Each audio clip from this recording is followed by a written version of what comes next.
주시는 하나님의 말씀은 마태복음 16장 1절로 4절까지의 말씀입니다. 마태복음 16장 1절로 4절까지의 말씀 찾으셨으면 한 목소리로 함께 봉독하도록 하겠습니다.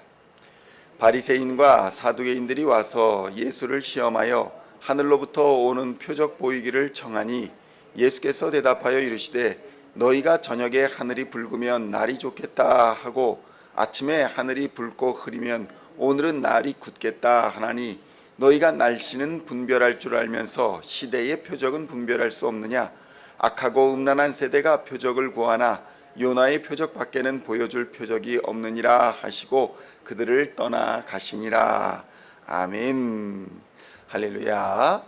오늘은 마태복음 16장 1절로 4절까지의 말씀을 본문으로 표적을 구하는 사람들이라는 제목으로 은혜의 말씀을 함께 나누고자 합니다. 성도 여러분, 예수님 주변에는 예수님의 도우심을 구하는 자들도 많이 있었지만 예수님을 시험하려는 자들도 있었다는 사실을 우리는 깨달아야 합니다.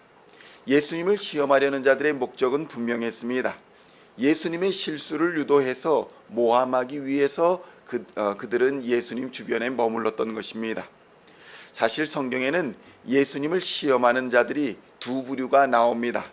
첫째는 마귀 사탄이고 둘째가 오늘 등장하는 바리새인과 사두개인들이었다라고 성경은 기록하고 있습니다.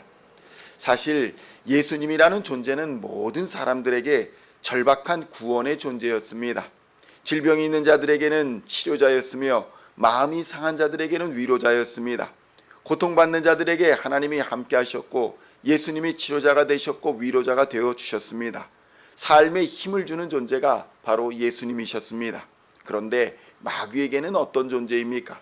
그저 예수님은 조롱의 존재였고 또 바리새인들과 서기관들의 눈에는 자신들의 권위에 도전하는 그저 보잘것없는 목수의 아들에 불과했던 것이 예수님이었던 것입니다.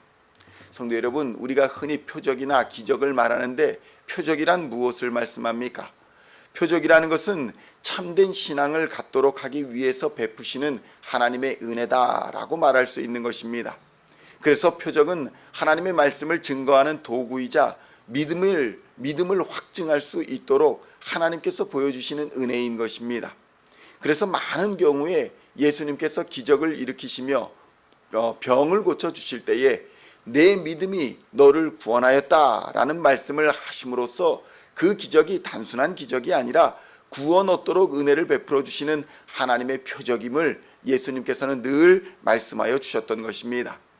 질병뿐만 아니라 하나님을 믿고 회개하여 구원의 길로 나오라 라는 은혜의 말씀을 표적과 함께 선포하셨던 것입니다. 그런데 예수님을 하나님의 아들로 믿지 않았던 자들에게는 예수님의 표적은 그저 신기한 구경거리에 지나지 않았다는 것입니다. 왜 그랬습니까? 그들은 절박하지 않았습니다. 그들은 질병도 없었고 건강했습니다. 물질도 있었습니다. 가난하지 않았다는 것입니다. 궁핍하지 않았습니다. 권세도 있었고 명예도 있었습니다.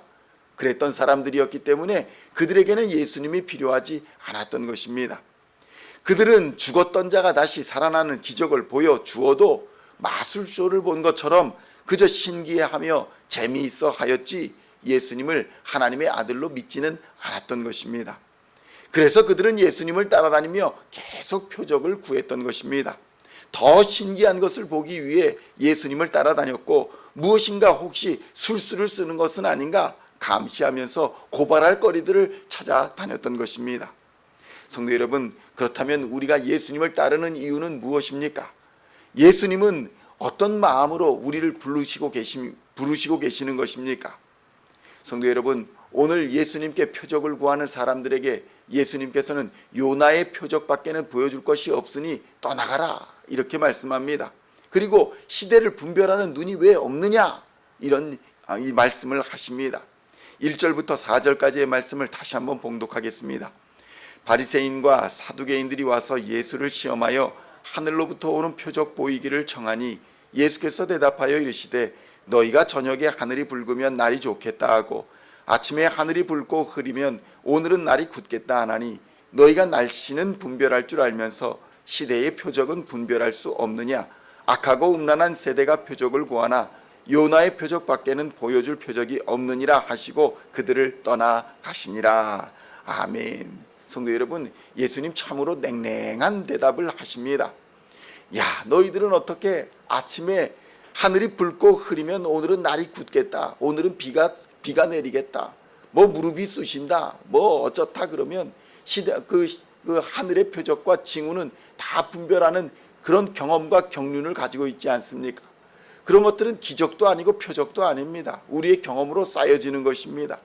그런데 어찌 그런 시대의 그런 상황, 그런 날씨의 변화는 우리가 짐작하면서 시대가 변하는 것은 보지 못하느냐? 그저 하루하루만을 바라보면서 시대가 바뀌고 있는 것은 왜 생각하지 못하느냐? 이렇게 꾸짖고 계시는 것입니다. 성도 여러분, 그런데 예수님을 믿지 않기로 작정한 사람들에게 복음을 전한다. 이것은 매우 어려운 일이며 어리석은 일입니다. 그래서 예수님도 악하고 음란한 세대가 표적을 구하나 요나의 표적밖에는 보여줄 표적이 없다 하시면서 그들을 떠나 가셨던 것입니다. 그들에게는 예수님께서 메시아심을 드러내는 표적조차 보일 필요가 없다고 말씀하신 것입니다. 이미 많은 표적들이 예수님께서 하늘에서 오신 메시아임을 증거하였고 성경의 많은 예언자들과 선지자들이 예수를 그리스도라고 선포하고 있음에도 불구하고 예수님을 믿지 않기로 작정하고 달려드는 사람들에게 과연 무슨 말이 필요하겠습니까? 예수님은 요나의 표적밖에는 보여줄 것이 없다고 말씀합니다. 이 표적으로 말미암아 예수가 그리스도임을 믿지 않는 자들에게는 니느웨처럼 멸망하는 그런 표적밖에 없을 것이다. 이렇게 말씀하고 있는 것입니다. 니느웨가 어떤 도시입니까? 악하고 음란한 도시였습니다.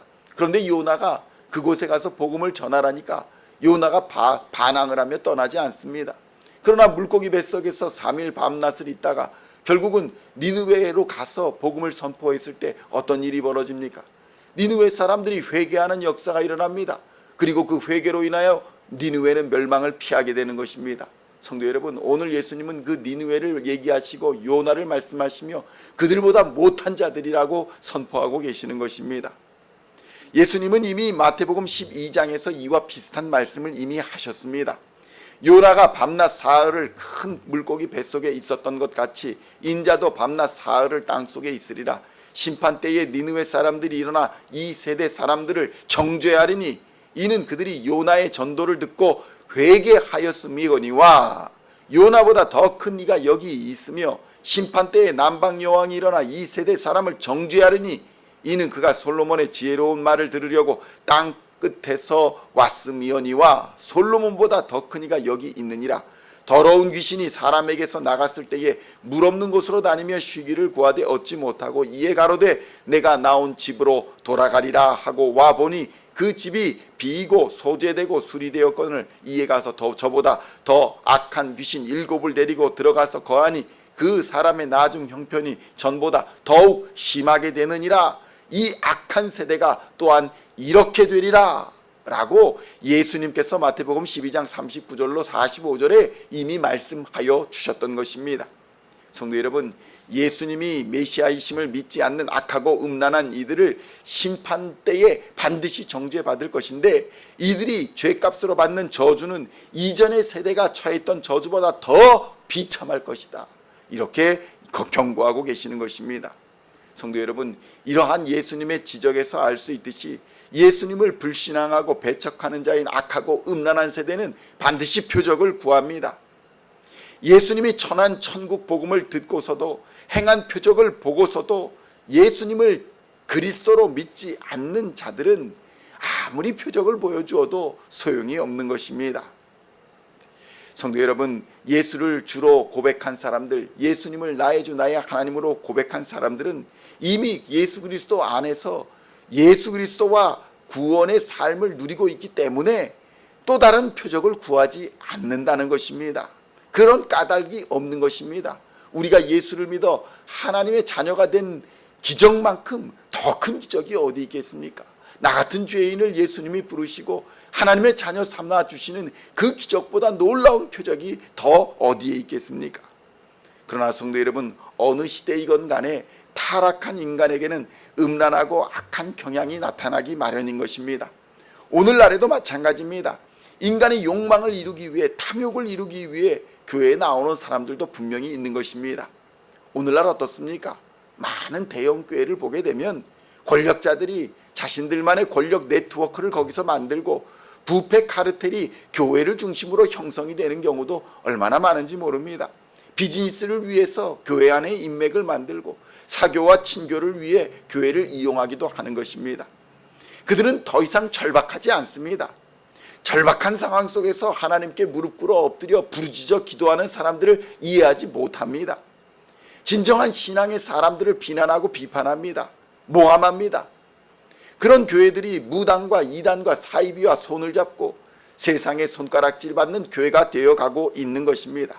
그런 교회를 다니면서도 정작 그 사람들은 자신들이 어디로 가고 있는지도 모르는 경우가 허다한 것입니다. 나는 예수를 잘 믿고 있었다고 생각했는데 어느 날 내가 다니던 교회가 이단과 사이비였구나. 내가 예수를 믿는 것이 아니라 교주를 믿고 있었던 것이구나. 우상과 허상을 믿고 있었던 거구나. 이것을 깨닫는 데는 그리 오랜 시간이 걸리지 않는 것입니다. 성도 여러분, 예수님은 우리를 모든 죄와 어둠의 권세와 질병과 악함에서 건지시는 분이심을 믿으시기를 우리 주님의 이름으로 축원드립니다. 우리는 오직 우리를 죄에서 구원하여 하나님의 영원한 생명에 거하게 하시는 예수 그리스도의 은혜만을 구하고 그 안에 거해야 할 것입니다. 성도 여러분, 예수님은 표적보다 중요한 것, 그것이 바로 믿음이다, 이렇게 말씀하십니다. 예수님에 대한 믿음이 바로 기적을 만들었고 예수님에 대한 믿음이 지혜자를 만드는 것임을 깨달아야 한다는 것입니다.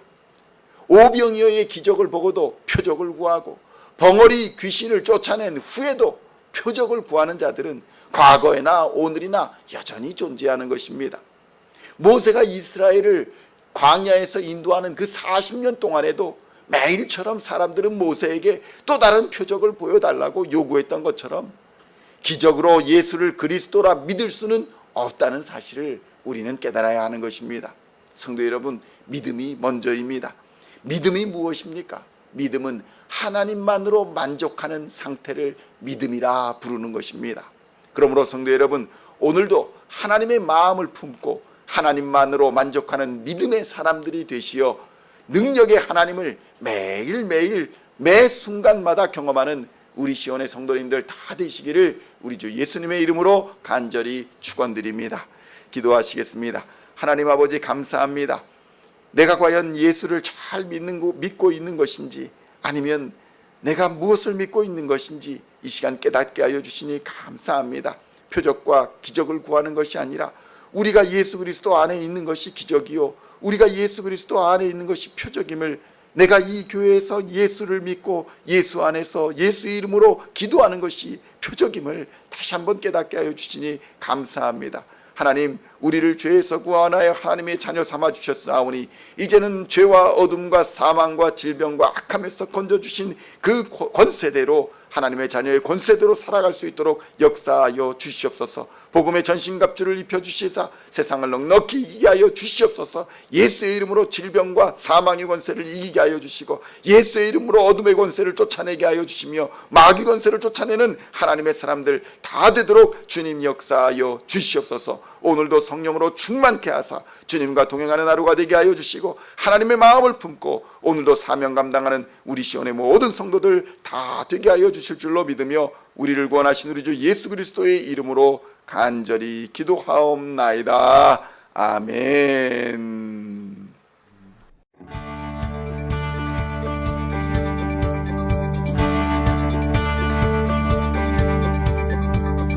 Singing songs of thy praise, we are coming to you, dancing before your throne.